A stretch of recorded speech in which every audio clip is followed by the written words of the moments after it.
برای من اونا برای حفظ وطن ساعتها شبها در سرما در شمال در باران راست میستن پست میستن و ما اگر برای وطن در روی همین کرسلاهای ملایم یکان 2 ساعت گوش کنیم و یک چی بگیریم اینم یک لحظه پاست ایستادن برای همین وطن است.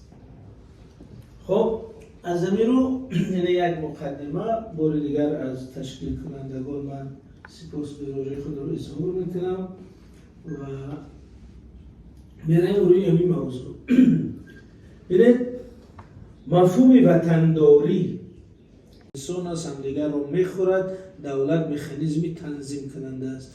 ولی مثلا از ما سعدی شیرازی آمد گفت که بنی آدم از یکدیگرند، انسان مرگ انسان نیست، بنی آدم از یکدیگرند. یا مولانا آمد گفت که ما برای وصل کردن آمدیم، این فونکسیون و رول ما پیوند دادن انسان هست، نه برای فصل کردن. فصل یعنی جدا، یعنی کتاب رو میگن فصل 1 فصل 2 فصل 3. فصل کردن یعنی جدا کردن، فاصله انداختن. ما برای وصل کردن آمدیم، نه برای فصل کردن و فاصله انداختن آمدیم. یعنی پیام های تمدن ما به بشر همیشه پیام های پیوندگر سازنده انسانی بوده است.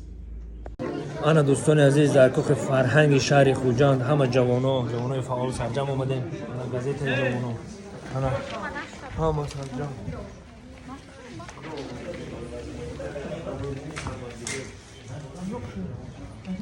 انا برادرو گازیت جوانو. فرهنگ هستی ملت است. انا برادر عزیز شهر خوجند با کلی برادران زنده باشید.